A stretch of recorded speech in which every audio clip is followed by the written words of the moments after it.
Graça e paz, irmãos, com grande alegria estamos em mais uma lição da nossa Escola Bíblica Dominical pela Primeira Igreja Batista em Jacarepaguá.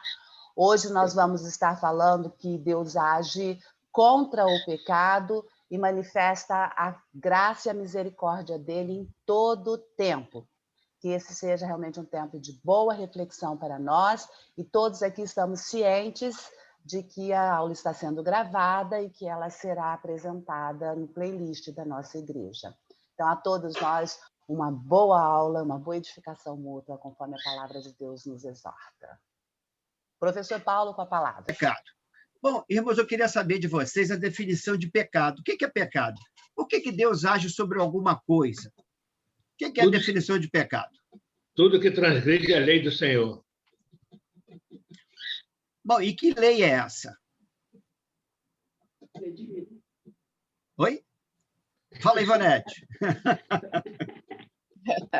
A lei divina, a lei do Senhor é a lei divina. Sim, eu sei. Eu sei que existe uma lei divina, existe algo. Ali, ó, a Márcia está mostrando ali a Bíblia. Márcia está mostrando a Bíblia. Mas o significado... A palavra de Deus. Mas o significado mesmo é o seguinte. Podemos ver o seguinte. O pecado é uma palavra substantivo masculino e o que ele define é violação de um preceito religioso, ou seja, desobediência a qualquer norma ou preceito, falta, erro. Ou seja, então, é algo que viola um preceito religioso. Bom, qual foi o preceito religioso que Adão e Eva violaram no Jardim do Éden? A ordem do Senhor. A ordem. Existiu uma ordem. E essa ordem não podia ser violada.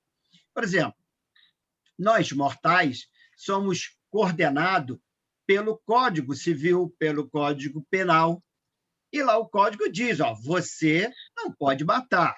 Só que o matar já vem lá desde a época de quando Deus trouxe as leis para o povo de Israel. Então, você não pode matar. Senhora? Desde a época da desobediência. Isso aí. Então, você não pode matar. Se matar, você vai preso. Ele é um pecado contra Deus em dois sentidos. Um, porque você está violando uma norma, e outro, porque você está tirando a vida de um ser que foi criado por Deus. Então, se a gente for trabalhar essa parte, a gente vai bastante longe. Agora, por que Deus age contra o pecado? Ele quer fazer o quê quando ele age contra alguma coisa? Por exemplo, Davi e Ivonete, quando agia contra os filhos, o que vocês queriam disso? Corrigir. Corrigir. Então, quando Deus age contra o pecado, ele está tentando corrigir, ou ele quer corrigir os seus filhos. Vai depender dos seus filhos se eles aceitam ou não essa correção. Porque o homem é livre para aceitar ou não. Concordam vocês? Verdade. Exato. A gente ensina o caminho, mostra o caminho. Se eles quiserem aceitar, muito bem. Enquanto eles estão na nossa dependência, que nós podemos pegá-los pela mão, aí tem que fazer o que nós queremos. Agora, quando eles começam a ter a asazinha para voar, aí eles vão fazer a vontade deles. E na época de Noé, o que eles seguiam? Como é que o homem era regido? Quais eram as leis? Também ainda não existia. Hoje nós temos essa facilidade de ter a Bíblia e a gente entender o que é pecado e o que não é pecado. É claro que o ser humano, depois de uma consciência, ele vai entender o que é pecado. Pode falar, irmão Geraldo. A Bíblia é para nós no dia de hoje. Isso, para nós no dia de hoje. Naquela época, o Senhor formulava promessas e o homem acreditava ou não naquela promessa. E foi perfeitamente a atitude de Abraão. Assim como foi a atitude de Noé. Em nada Noé fez a não ser segundo a orientação do Senhor. Correto. Quando nós seguimos a orientação do Senhor, nós somos felizes. Então, um tópico que o autor nos coloca aqui, que quando Jesus estava na cruz, morrendo, o que ele faz? Ele ora ao Pai pedindo que não tire os seus discípulos do mundo. Não tire eles desse momento, mas que os livre do inimigo. É o que também nós temos que fazer. Eu quero sair desse mundo, porque esse mundo eu não aguento mais. Não. você vai ter um tempo, você vai ter que trabalhar a sua vida em prol do evangelho. E Deus vai te dar toda a retaguarda para que o inimigo não te ataque. Esse foi o significado dessa palavra de Jesus para Deus com relação aos seus discípulos. Bom, nos dias de hoje, então, Márcia já mostrou ali a Bíblia, Márcia é a nossa educadora religiosa, nós temos a igreja, nós temos as revistas, então nós temos um aparato muito grande para entender o agir de Deus contra o pecado. Primeiro tópico, entre a bênção de Deus e os costumes da terra. Irmãos, o que é costume? O pessoal aí do Sul sabe muito bem, né, Walter? É do Sul, não, né? Só a Tânia, né? Não, né? Pessoal, não, o que carioca é costume? mesmo. Sou carioca. Irmão Paulo, qual foi a pergunta? O que significa costume? Porque aqui o autor diz o seguinte, ó, entre a bênção de Deus e os costumes da terra. Qual era a bênção de Deus para Abraão? Ele seria pai de uma grande nação. Mas primeiro viria um filho, e desse filho teria uma grande nação. Então, entre a bênção de Deus e os costumes da terra, o que aconteceu? Ou seja, o que é costume? A palavra. São os hábitos. Hábitos. São os hábitos e situações que dão ao homem o direito de aproveitar alguma circunstância. Isso. Então, nós vamos lá definir costume. Ele também é um substantivo masculino, é hábito, prática frequente, regular. Tem de caminhar até o fim do dia. Ou seja, é uma prática. E aí, o que acontece entre a bênção e o costume? A bênção, vocês lembram que seria um filho. A gente não sabia ainda se seria Isaac ou não, mas seria um filho. E entre a promessa e Isaac chegar, levaram-se 25 anos. Quem esperaria por 25 anos para ter uma bênção? Quem aqui de nós? Aí vai a paciência, né? Sabendo que vai resolver, mas tem que ter paciência, humildade para aguardar. Tinha que exercitar a paciência. Só que naquela época, o costume era o seguinte, o senhor daquele feudo, ele poderia adiantar as suas servas e dar continuidade à sua dinastia, já que a sua esposa seria estéril, que era o caso de Sarai. Sarai não podia ter filho, mas esperava a bênção de Deus. Aí nós vamos trabalhar o seguinte, o tempo de Deus não é o nosso tempo. Então, Sarai, aí mais uma vez, vem as meninas aí. Eu não sou contra as meninas, tanto é que eu vou fazer 35 anos de casado com uma. Mas olha só, Eva lá no jardim, agora Sarai. Todo mundo querendo dar um jeitinho na história de Deus. O que Sarai faz? Pega H. Oi? Fala aí, Davi. E quando o homem se mete nos planos de Deus, ele só dá errado, nunca dá certo. Porque os planos de Deus não é os nossos planos. Né? Não é o nosso plano. Por isso que toda vez que o homem tenta ajudar Deus, dá sempre errado. Justamente. Então, Sarai... Fala, irmão Geraldo. Pode completar. Costume. Então, Sarai pega a sua serva, Agar, e fala, Abraão, entra Agar e suscita a sua descendência. Ou seja, vamos dar continuidade à nossa descendência. Por quê? Abraão tinha bens, tinha ovelhas, tinha gado, e precisava ter um herdeiro. Né? Então, Abraão tenha relações com Agar para ter um filho. Aí, quando Agar está grávida, o que Agar faz com Sarai, que era sua dona? Porque naquela época, a serva era propriedade do seu senhor, por causa da escravidão. E aí, o que Sarai começa a fazer? Sarai não, Agar, né? Agar começa a fazer com Sarai? Fala, irmão Geraldo. Humilhar a sua patroa. Irmão. Costume significa cultura também, não é? Podemos assim interpretar, né? Sim, então, a cultura da época permitia que a senhora usasse a sua serva. Uhum. Mas ela não esperava o amor de uma serva para o seu filho. E Paulo nos lembra em 2 Coríntios 3:6. A letra mata, mas o espírito vivifica, né? Então, esse cuidado é que nós precisamos ter. Nada de aproveitarmos brechas da lei. Eu entendo, irmão Geraldo, que não foi nem o amor pelo filho que ela estava gerando, mas sim a possibilidade dela hoje ser, vamos dizer, a primeira dama com relação àquela situação. Ela se sentiu dona do pedaço.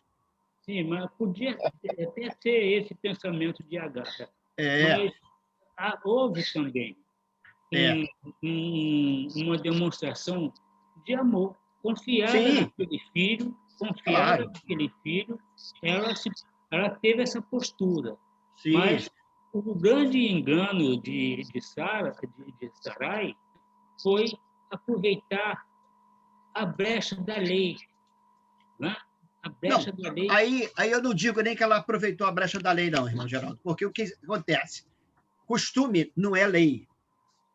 Lei é uma coisa, costume é outra. Você tem um costume, naquele tempo, de a serva adentrar ao patrão e gerar filho. Só que Agar, ela se sentiu poderosa no sentido seguinte: poxa, eu consigo dar filho ao meu patrão, mas a mulher dele não dá. Então, ela se sentiu o quê? Acima. Ela encontrou o pote de ouro. Essa que foi a realidade.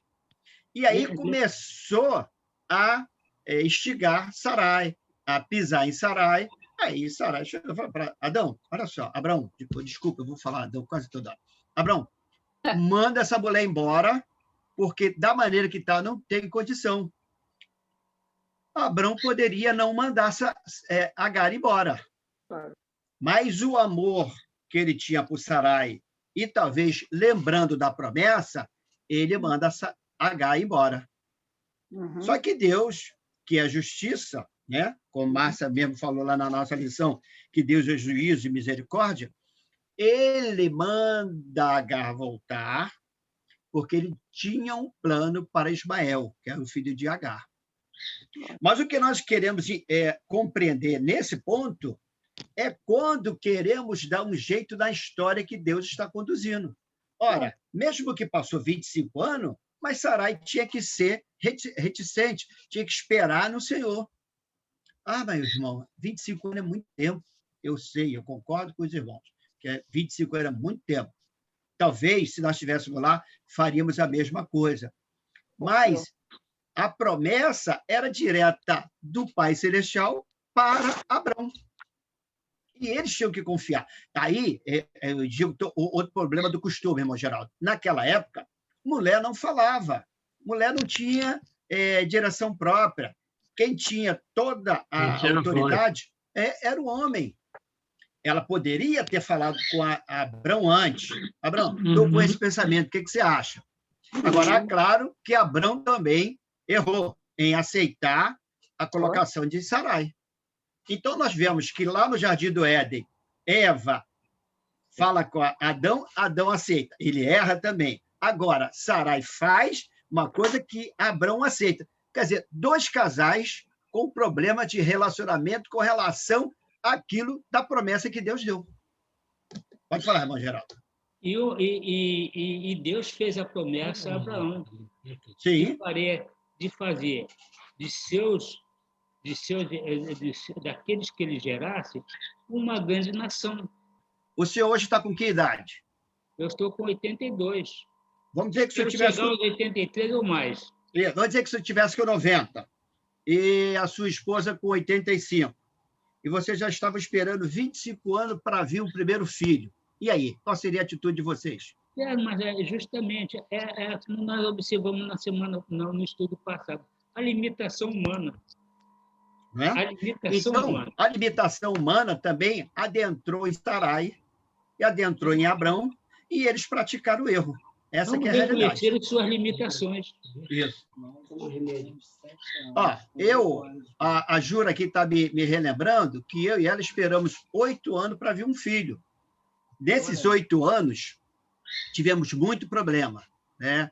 Problemas até de discussão, né? Porque Juranice não aceitava um filho do coração, só aceitava um filho da barriga.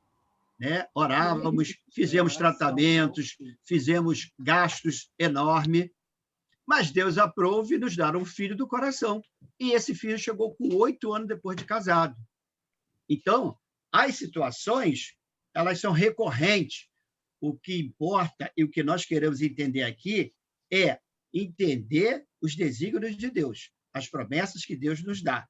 É isso que precisamos estar coerentes. E aí, o autor ainda fala o seguinte, ó, nem sempre os costumes da sociedade estão de acordo com a vontade de Deus para os seus servos. Nos dias atuais, nós temos costumes, né? Mas os nossos costumes não são de acordo com a vontade de Deus para nós, né? Uma vez grávida, a empregada começou a bolar sua patroa Sarai. A patroa irritou com Abraão. Ela ainda vai se irritar com o marido.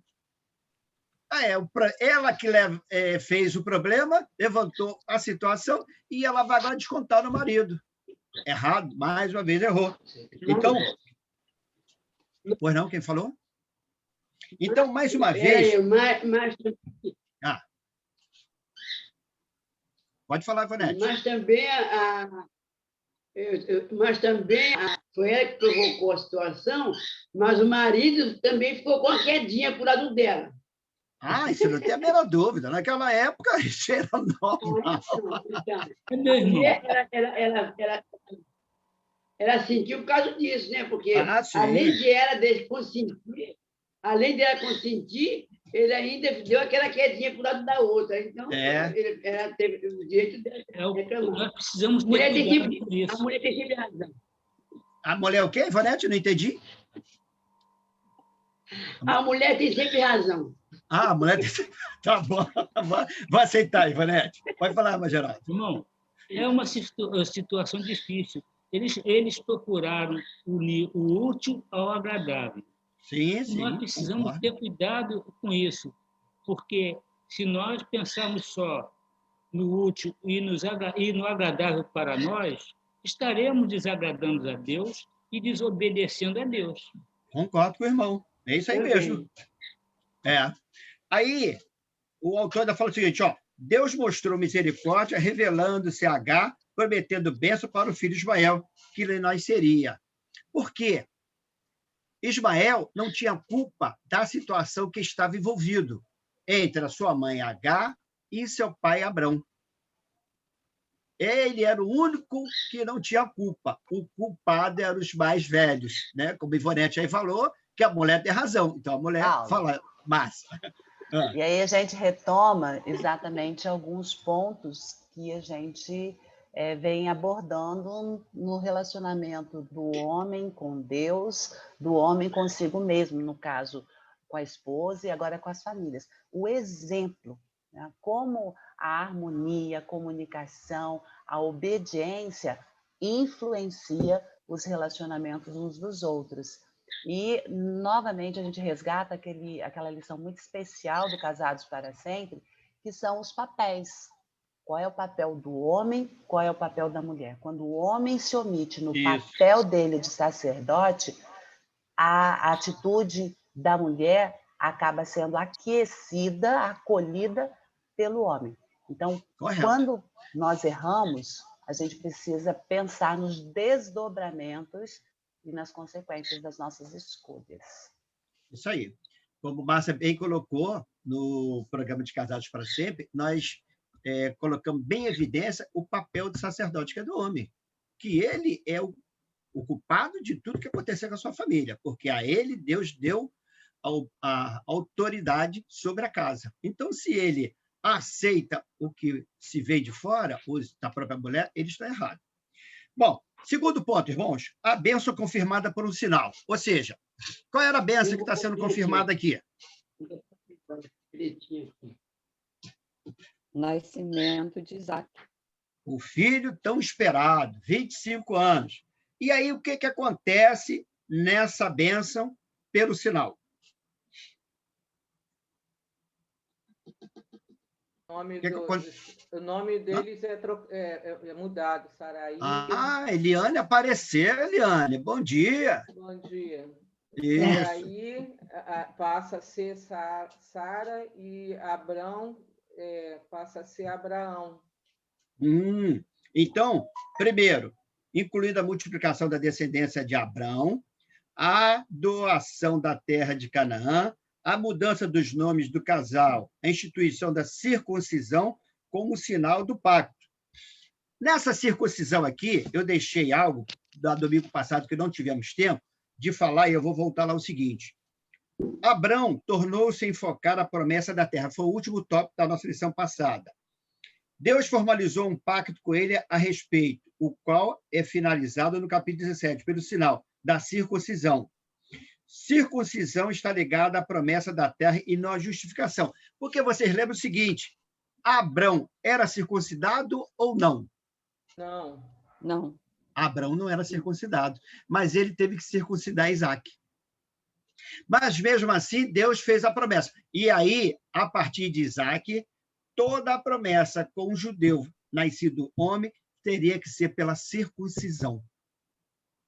Então, esse é um dos tópicos da confirmação da bênção por um sinal. Ou seja, a escolha de Isaac como filho herdeiro do pacto, ou seja, o nome de Abrão, de pai elevado, é mudado para Abraão, pai de uma multidão.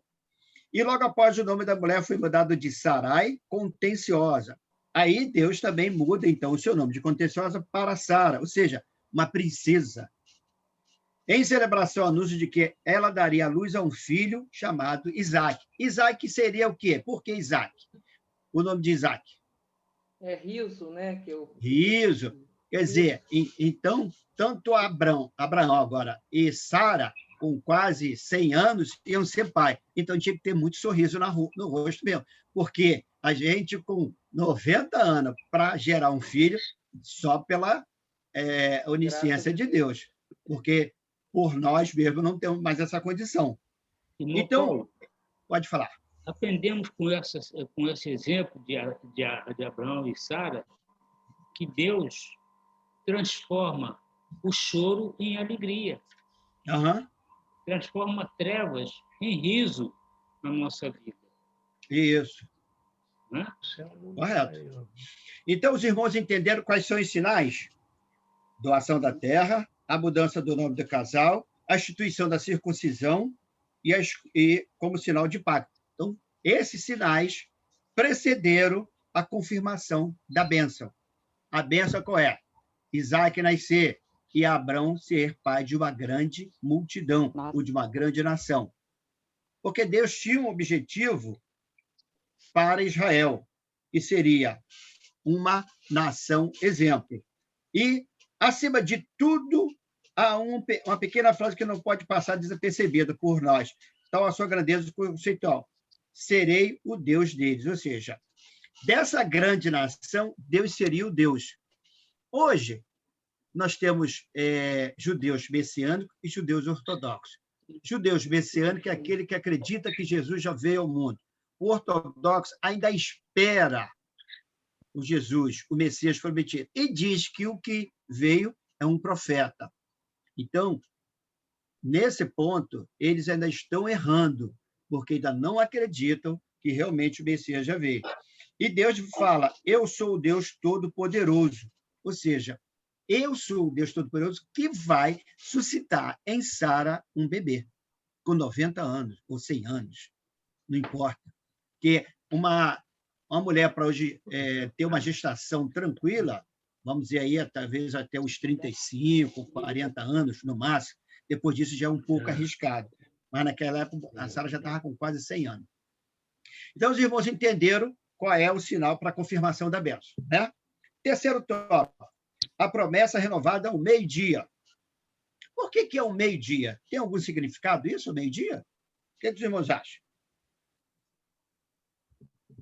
Tem, mas não me lembro qual. Eu procurei... Fala, Geraldo. Não, Paulo, eu acredito que seja o resplendor da justiça de Deus. Sim, pode ser. Meio-dia é quando o sol resplandece com todo o seu fulgor.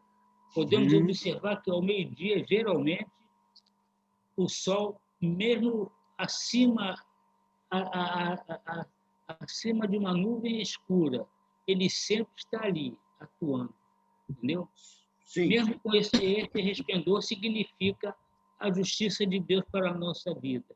E perdoa eu prosseguir um pouquinho mais, mesmo, mas nós precisamos aprender que o irmão falou sobre a esperança, né? Isso. Uns acreditam, outros esperam. Então, nós precisamos, trazendo para nós nos dias de hoje, tá, meu irmão? Nós precisamos viver com a certeza do perdão e não com a esperança do perdão. Sim. Ter certeza de que somos perdoados e que já fomos justificados por Jesus naquela cruz. Correto. Então, dentro dessa promessa renovada ao meio-dia, e aí o irmão Geraldo já falou, Davi também falou, o sol está a pino, Deus se faz representar pessoalmente o seu servo Abraão. O fenômeno é conhecido como teofonia. Márcia explica lá na lição dela. Mas os irmãos lembram o que é a teofonia? Teofania. Teofania. Pode falar. É a manifestação de Deus. Aqui eu anotei, né? De seres evangélicos sob forma provisória de homem, né? Sim, mas uma forma de Deus e de que mais? Você falou de Deus, mas tem um outro ponto dentro da lição que fala de um outro ser. Sob forma de provisória de homem, anjos. O anjo.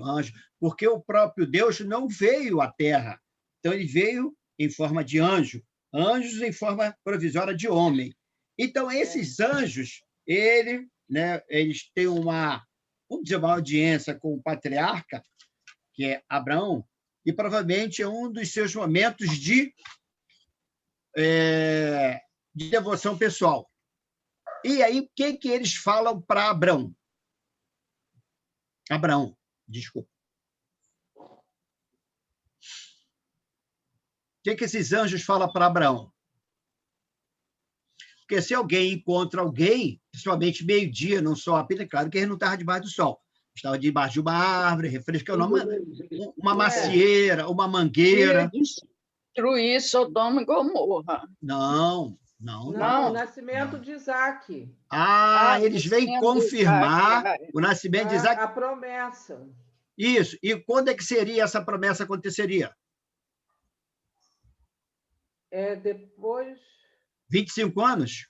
Não. Ele viu. A Márcia quer falar. Não, ela só levantou o dedo para dizer quanto tempo é. Pois é, eu iria dizer, mãe, estou dando a dica aqui, ó. Então, irmãos, os anjos, em forma de homem, vieram concretizar a promessa a Abraão, dizendo para Abraão, o seu filho vai nascer daqui a 1 ano. O filho tão almejado, o filho tão esperado. Então, esses anjos vieram para ratificar a promessa, indagando que no ano seguinte, Sara teria o filho tão esperado. Destaca-se nessa nota a passagem que Sara é confrontada com a necessidade de crer na promessa de Deus. Por que aconteceu? Sara não estava na hora da reunião. A mulher não podia estar na reunião. Sara estava onde? Aqui o autor não comenta, mas quando Sara escuta o anjo, em forma de homem, falar com Abraão que o filho nasceria daqui a 1 ano, qual é a atitude de Sara? Ela ri. Então, ela estava o quê? Crente ou descrente na promessa de Deus? Então, ela estava um pouco descrente da promessa. Ela começou a descrença dela lá, já vou lhe dar a palavra, irmão Geraldo, quando ela entrega Agar para Abraão suscitar a sua descendência. E agora, quando os anjos vêm confirmar a promessa, ela também dá um riso, como se fosse descrente na promessa. Fala, irmão Geraldo. Irmãos, isso identifica que a lógica do homem é diferente da lógica de Deus. Sim. A lógica do homem é diferente da lógica de Deus. Nós precisamos ter esse cuidado, deixar e confiar sempre no Senhor, descansar no Senhor, porque Ele é o Deus do impossível. Correto. Irmãos, entenderam então essa outra parte? Vamos para um outro ponto. Intercessão cair da tarde. O que significa a palavra interceder? Ou intercessão, já até dei, né? Um ponto aí. Aqui, nós estávamos orando antes de começar a nossa lição. A gente estava intercedendo a Deus, pedindo a Deus, intercedendo por um casal que está doente. Assim, Abraão intercedia por quem? Por Ló. Por Ló. Por que ele estava intercedendo por Ló? O que estava acontecendo? Porque ele sabia que Sodoma e Gomorra ia ser destruído e Ló estava lá, não é isso? Isso. Por que na época de Ló, de Noé, o mundo foi destruído? Por causa do pecado. Sim. Então, também em Sodoma e Gomorra, o pecado estava o quê? Estava total lá em Sodoma e Gomorra. Estava imperando. Estava imperando.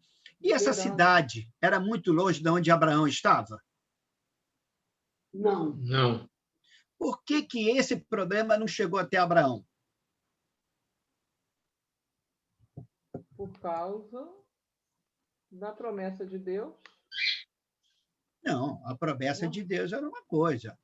O homem tem a sua vontade própria.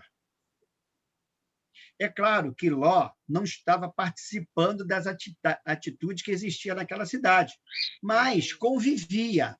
Porque se você está no meio, você está convivendo com aquela situação. Noé também, ele vivia naquele período onde o problema do pecado estava aflorado, mas era uma família que temia Deus, como Ló. Eu estou tentando fazer um paralelo para os irmãos entenderem, como Ló e a sua família também. E esperavam no Senhor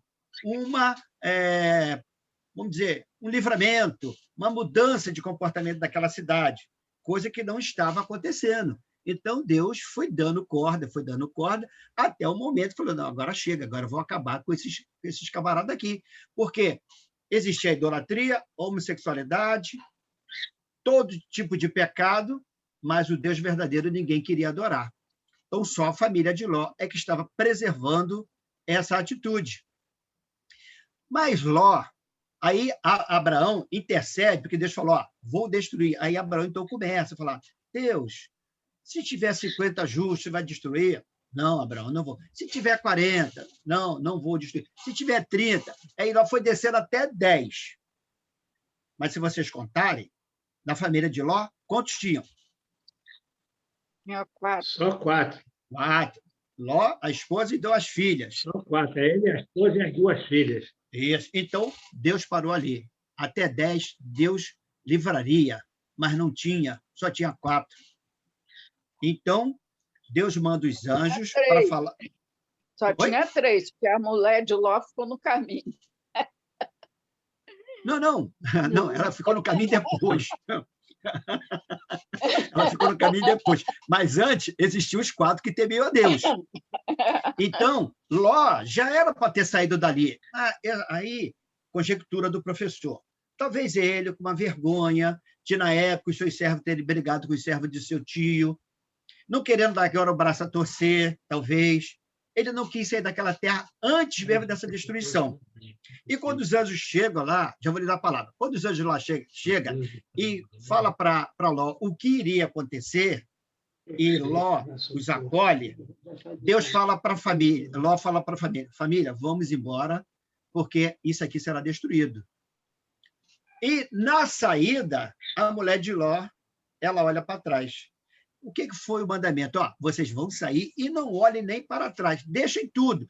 Bens, documento, casa, só saiam com a roupa do corpo.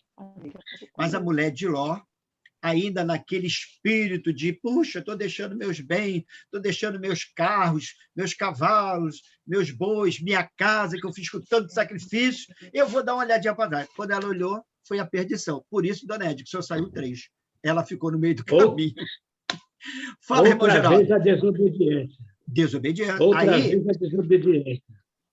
Fala, irmão Geraldo. Mas semana passada, houve vários comentários sobre a separação entre Ló e Abraão. Mas podemos agora identificar uma verdade. A atitude da esposa de Ló é que nós não podemos ficar apegados a nada em nossa vida, a não ser no amor de Deus. Nós precisamos separar, não há nada de olhar para trás, olhar à frente e, principalmente, olhar para o céu, com a certeza que é do céu que virá o nosso socorro. É que todas as coisas vão ficar aqui, né? Deus coloca nas nossas mãos para o nosso conforto, para nós usufruirmos, para nos beneficiar, mas nada, não podemos nos apegar a essas coisas, porque tudo aqui vai ficar. Sem nada viemos, sem nada vamos retornar. Né? Então, ela Davi ficou pensando nas coisas que tinha deixado para trás, que tinha amealhado ali naquele período que eles estivessem ali, e Abraão tinha a prioridade de escolher o local, porque ele era o tio, ele era o que Deus... A promessa era feita para Abraão, mas ele permitiu que Ló escolhesse o local. Mas já tem Deus. Isso. Aí eu pergunto a você, Davi, quando eu me preocupo com essa parte material, eu estou fazendo o que com Deus? Está duvidando dele. Ou estou botando ele em segundo lugar na minha vida? Está botando em segundo lugar. Preocupar as coisas que ele nos fornece, né? Mas temos que preocupar as coisas dele. Isso. Né? Mas não com as coisas que ficam aqui, que perecem. E ele diz o seguinte: eu tenho que ser o primeiro na sua vida, o restante é secundário. Até mesmo aqueles que amam mais o pai, ou a mãe, ou os filhos, não tem o meu amor. Então, não tem parte comigo. Até isso Deus fala. Porque ele é o primeiro na nossa vida, em todos os sentidos, irmãos. Tá? Bom, chegando já ao final, riscos para o que decide apartar-se da bênção. Ou seja, foi o que aconteceu com a mulher de Ló. Ela achou que a bênção dela era material e não a bênção espiritual. Irmãos, muitas vezes, e eu, depois no final, eu vou botar uma música para a gente ver, a gente já escutou essa música, mas não com o clipe que ela está hoje, nos retratando a situação que a gente vive. A bênção, ela tem que ser firmada no Senhor e não nas coisas materiais que o mundo nos apresenta, as delícias que o mundo nos apresenta, as orgias que o mundo nos apresenta. Isso tudo é passageiro, isso tudo é fictício, isso tudo vai ficar. Nós teremos que enfrentar o juízo de Deus. Agora, como é que eu vou enfrentar esse juízo? Fala, irmão Geraldo. Irmão, é muito importante essa abordagem de hoje, porque nós vemos muitos irmãos falarem não tem nada a ver. Mas eu na minha consciência, pensamento do irmão Geraldo, e passo de compartilhar com os irmãos, não tem nada a ver nós perdermos a bênção da salvação de Jesus Cristo por essas coisas. Né? Não tem nada a ver negociar. Nós precisamos, como lá no início do estudo, através de Noé, nós precisamos dominar e deixar que o inimigo mate a nossa alegria, roube a nossa alegria, mate a nossa fé e nos destrua. Não tem nada a ver negociar com o reino das trevas valores do reino de Deus, como já disse em outras oportunidades. Certo.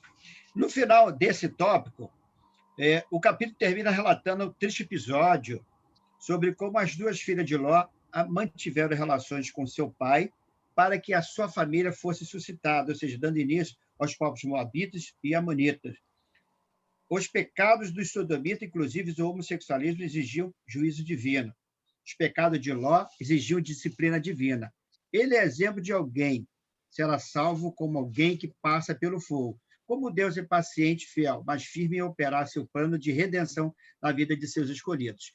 Então, irmãos, o que nós tiramos dessa lição?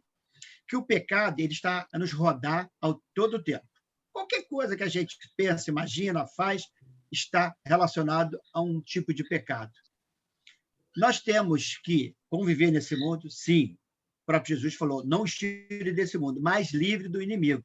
E pedir a Deus todo o tempo que ele nos ajude a vencer esses pecados que a nós nos está a todo momento nos afligindo.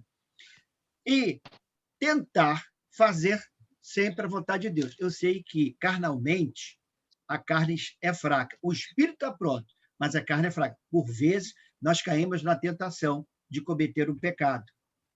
Mas peçamos a Deus perdão pelo erro e pedimos a Deus que ele nos dê condição de suplantar essas situações. Aplicações para a vida. Paulo aproveita esse episódio para ilustrar a doutrina de que os esforços humanos não são eficazes para a salvação e que somente a obra do Espírito pode garantir a comunhão de Deus. Então, todos os esforços que eu queira fazer, que os irmãos queiram fazer, não será possível ganhar a salvação se o Espírito não estiver conosco. 2. A disposição de Abraão em mostrar cortesia a respeito para com os visitantes e a insistência em que os hospedasse com ele e a sua urgência em preparar-lhes alimento mostra a magnidade de seu coração. Ou seja, a Bíblia diz o seguinte, que devemos ser sempre hospitaleiros, hospedar aqueles que precisam. Está na lição, esta é uma lição de virtude do cristão. Peçamos a Deus que nos faça hospitaleiros e que aproveitemos a prática da hospitalidade. Bom, então, essa foi a lição que Deus age contra o pecado. Então, ele agiu na época de Ló e agiu também na época de Noé, destruindo, primeiramente, o mundo e agora 2 cidades, Sodoma e Gomorra, e livrando Ló e as suas filhas. A mulher não quis ser livrada. O que eu entendo assim, Deus age contra o pecado no foco sempre do juízo e da misericórdia. Em todas as circunstâncias, o agir de Deus foi sempre de aplicar a misericórdia, demonstrar o grande amor dele. E isso é fantástico. E a gente vai ver isso muito forte quando Cristo vem a esse mundo. E nós hoje somos alvos dessa graça. Então, meus irmãos, essa é a lição que Deus quer trazer para a gente quando Deus age contra o pecado. Ele age contra o pecado justamente para nos dar condição de ter uma vida no lar celestial.